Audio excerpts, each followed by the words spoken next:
Well, this was a scoping study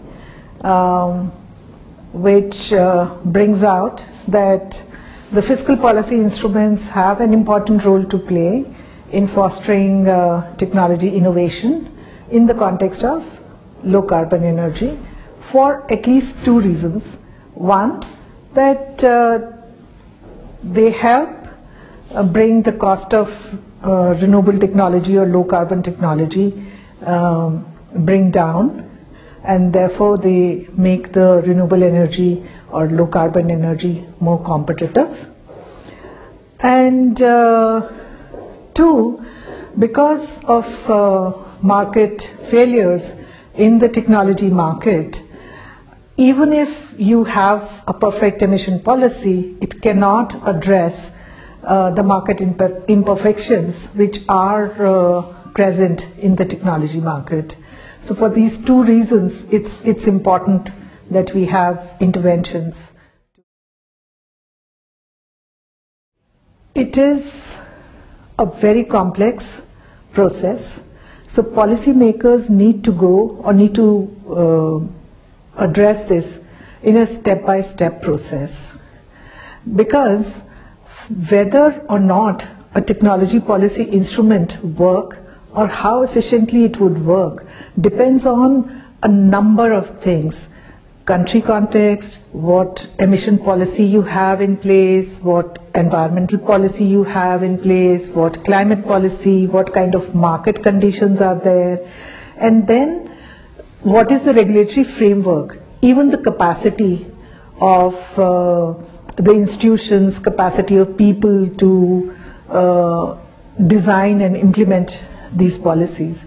So the second point that clearly comes out is that we also have information gaps, and if we can address those information gaps, then policies will have better impact and policies will also be more efficient.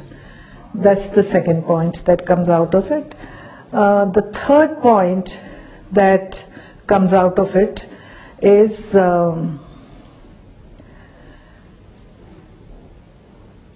that when you design a policy, there are already some regulatory environment or regulatory policies in place. A lot of interaction takes place between or among the policies, and that interaction can change the result completely. So therefore, it is good to learn from experiences of implementation of such policies in other countries, but it is important to put it in a country context, in the context of a specific technology, or in the context of the stage of innovation that technology may be in. One of the research gap, as I mentioned before, is the information gap. We do not have enough empirical evidence on which our design and choice of policies can be based. So this is one important area for future research. The second is the modeling to address the interaction among the policies, and in hybrid models to include the feedback loops which would actually measure the impact of interactions among the policies.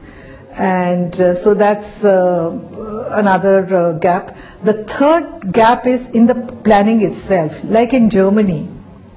In Germany, the country came out with emission policy, came out with a climate policy and an energy policy. They, in the second step, decided their targets for renewable energy for 2020 and 2050. The next step was to identify which technologies can help them fulfill these targets and how much of which technology will contribute to these targets. The fourth step was to make projections for what would be the total capacity addition. Even annual addition were projected.